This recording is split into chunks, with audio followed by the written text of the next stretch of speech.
Les presentamos aquí el podcast de despertar.cr con las principales informaciones del día martes. Arrancamos. El presidente de la Asamblea Legislativa, Rodrigo Arias, pidió a la ministra de la Presidencia, Laura Fernández, llevar al presidente de la República, Rodrigo Chávez, su instancia para que asista a la próxima reunión de los tres poderes prevista para el 13 de agosto entrante. De acuerdo con Arias, la asistencia del mandatario es de suma importancia para definir las últimas estrategias respecto de la agenda de proyectos en materia de seguridad. Fernández se reunió este martes con Arias en el primer encuentro entre ambos desde que asumió el Ministerio de la Presidencia. Se manifestó en la línea de procurar un diálogo franco, claro y permanente para gestionar puentes de encuentro. Agregó que en esta reunión se analizaron los proyectos en materia de seguridad, así como la propuesta presentada a los jefes de fracción para trasladar del Fondo de Avales un presupuesto para la ruta Barranca-Limonal, junto con los puentes peatonales de la ruta 32.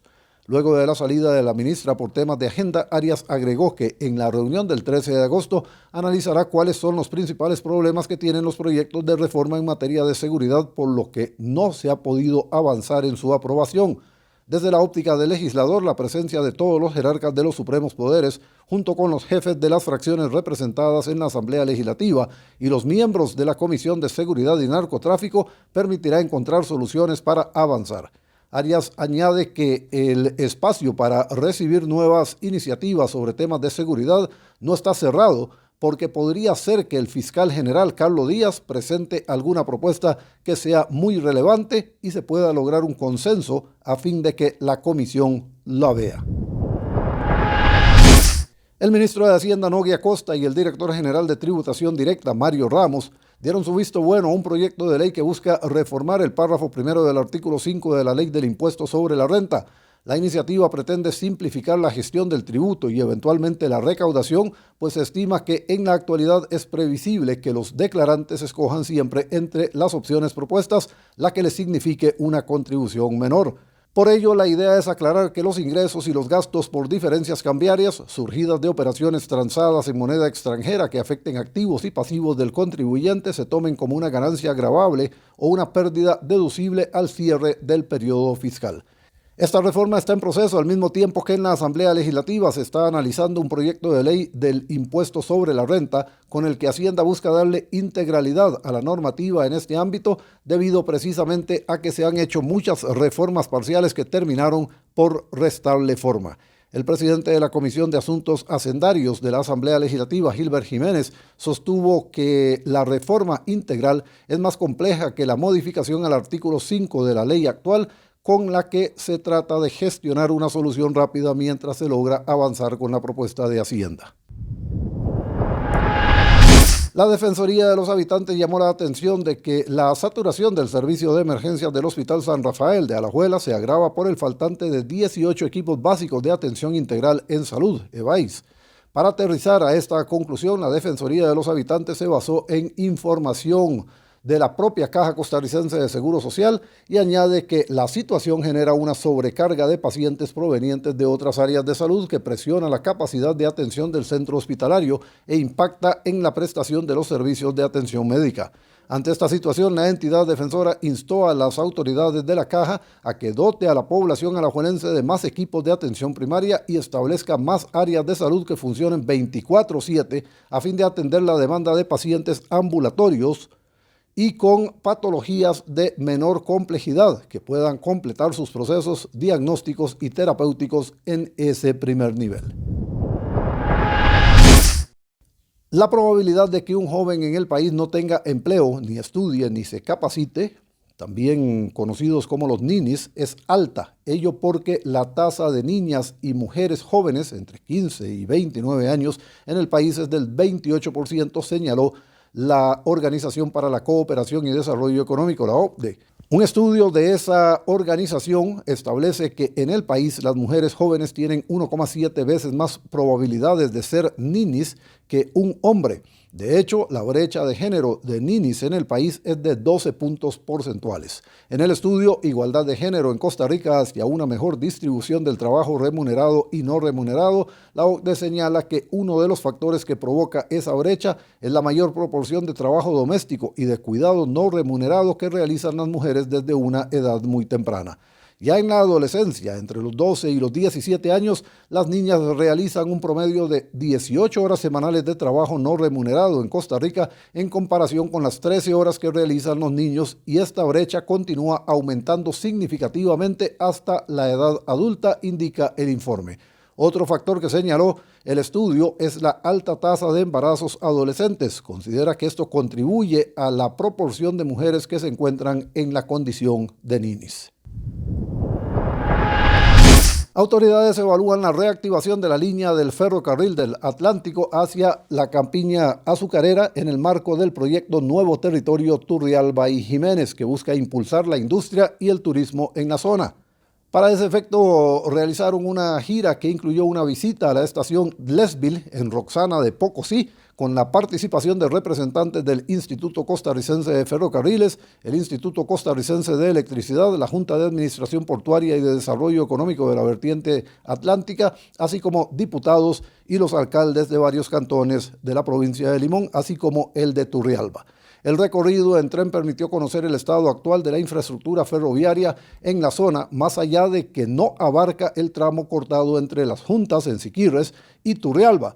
Precisamente un reto importante es ese tramo de 8 kilómetros en Cazorla, inundado por la construcción del embalse de la planta hidroeléctrica Reventazón en Siquirres, y que el ICE debía reubicar.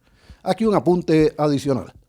Los funcionarios de gobierno recorrieron recientemente la ruta entre Limón y Lesville, que queda ya en la Roxana, en el cantón de Pocosí. Ese tramo no tiene absolutamente ningún problema. De hecho, el Incofer maneja trenes de carga en ese recorrido. El tema fundamental para conectar Turrialba con Siquirres es que hay un tramo de 8 kilómetros de vía que el ICE destruyó conforme con un acuerdo con el Incofer para poder construir la planta hidroeléctrica del Reventazón. El acuerdo, sin embargo, suscrito hace 8 años, establecía que el ICE debía reconstruir la vía reubicando ese trazado. Eso no se ha hecho. Las autoridades del Incofer no le han puesto mano al asunto para presionar al ICE a que lo haga, y las autoridades del ICE se han desentendido del tema. Esa es la razón por la que, bueno, más allá de que el Incofer no le da mantenimiento a la vía, y tendrá que hacerlo si se quiere desarrollar un proyecto como este, lo cierto del caso es que ese tramo de 8 kilómetros no existe, y esa es la razón fundamental por la que hoy en día no se puede viajar en tren desde Siquirres hasta Turrialba y viceversa. Es un tema que tendrán que resolver entre el Incofer y el ICE para que la primera obligue a la segunda a cumplir con el acuerdo que se suscribió y que permitió, insisto, que se pudiera construir la represa que alimenta el proyecto hidroeléctrico del Reventazón. El país necesita empezar a cuestionarse lo que se hace desde el punto de vista fiscal, tributario y de tramitología a fin de quitarle trabas al régimen definitivo, considera el presidente de la Cámara de Industrias de Costa Rica, Sergio Capón. En esa línea señaló que uno de los mayores problemas que enfrenta el régimen definitivo, las empresas locales que operan bajo el sistema tradicional, para crecer son las cargas tributarias, las cuales les restan competitividad. Agregó que es algo que también ha sido señalado por la Organización para la Cooperación y el Desarrollo Económico. Asimismo, apuntó que otro problema son las cargas sociales a las que tienen que hacerle frente las empresas. Lo anterior como respuesta ante la consulta sobre la brecha que existe hoy entre el régimen definitivo y el de zonas francas, un tema que ha tomado relevancia en las últimas semanas.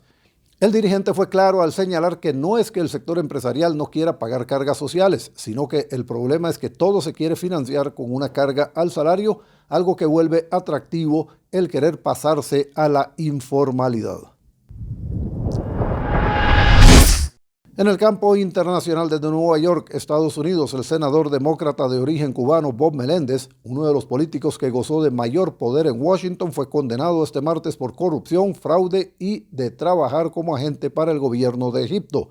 un jurado popular declaró culpable al demócrata elegido por el estado de Nueva Jersey y de 70 años de los 16 cargos que pesaban sobre él por soborno, fraude, extorsión, obstrucción a la justicia y de recibir pagos para actuar como agente de gobiernos de Egipto y de ayudar a un fondo de Qatar. El juez del caso, Sidney Stein, tiene previsto dar a conocer la sentencia el próximo 29 de octubre. El senador puede pasar el resto de su vida entre rejas, ya que los cargos combinados conllevan una pena máxima potencial de 222 años según el tribunal. La policía halló durante un allanamiento en 2022 del domicilio familiar de Menéndez y su esposa, Nadine Arslanian, más de $480,000 en metálico escondidos entre ropa y zapatos y en una caja fuerte, así como 13 lingotes de oro valorados en $150,000, además de un auto descapotable Mercedes-Benz. Y desde San Salvador, El Salvador, el presidente de El Salvador, Nayib Bukele, anunció este martes que su gobierno suspenderá los aranceles a los alimentos importados de la canasta básica durante 10 años en busca de mitigar las alzas de precios. Las medidas contra los incrementos de precios parecen ser una nueva cruzada de Bukele tras apaciguar el país con una guerra contra las pandillas iniciada en marzo de 2022. Hoy enviaré una propuesta al Congreso para suspender todos los aranceles a todos los productos de la canasta básica ampliada, así como a otros 70 productos alimenticios por un periodo de 10 años, informó Bukele en la red social X. Sin embargo, el economista independiente Rafael Lemus, un crítico de Bukele, afirmó que esta medida será inefectiva, pues la mayoría de los alimentos no pagan aranceles de importación. Medida inefectiva, la mayoría tiene tasa 0% de arancel, escribió Lemus en la red X, afirmando que Bukele fomenta importar contra producir localmente. Hasta aquí este repaso de las principales informaciones. Recuerden que pueden seguirnos en despertar.cr para ampliarlas y pueden también informarse con nosotros en nuestras redes sociales. Estamos en X, estamos en Facebook y estamos en todas las plataformas de podcast disponibles para ustedes. Gracias.